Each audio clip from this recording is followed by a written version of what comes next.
कुमार का पाठ जरूर पढ़ाना चाहिए, हरिश्चंद्र की बात जरूर पढ़ानी चाहिए ताकि सत्यवादी समाज बने।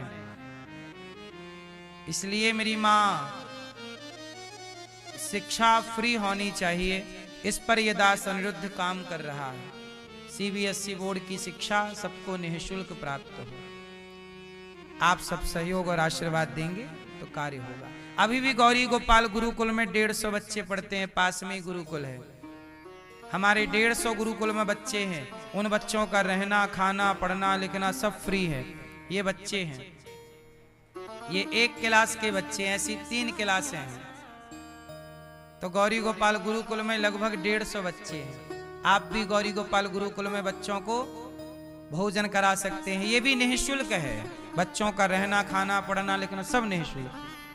हम शराब पी के पैसा नहीं बर्बाद करना चाहते, हम समाज को मरने से पहले कुछ देना चाहते हैं। ये धरती ने हमें जन्म दिया है, हमने इस धरती का अन्न खाया है, भारत की भूमि पे जन्म लेके हमने भारत के ऋणी हुए हैं, तो इस भारत माता को लौटा के जाएंगे कुछ ना कुछ, फिर मरेंगे शान से।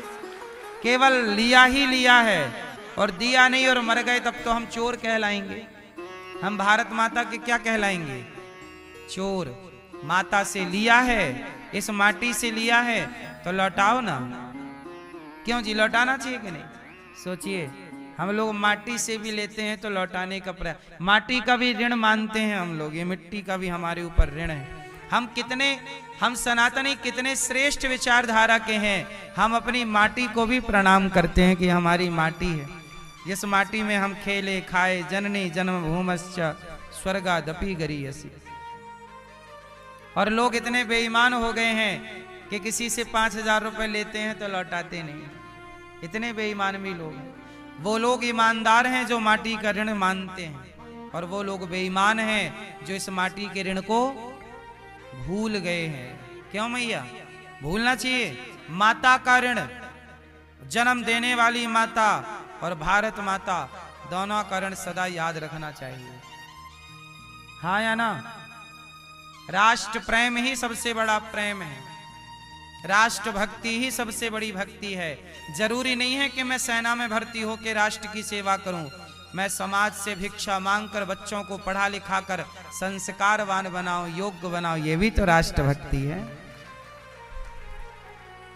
नहीं है? गौरी गोपाल रसोई चल रही है, 30,000 लोग पर डे भोजन कर रहे हैं, क्या ये राष्ट्र भक्ति नहीं है? बोलो। सबकी सेवा, भोजन कराना आज के युग में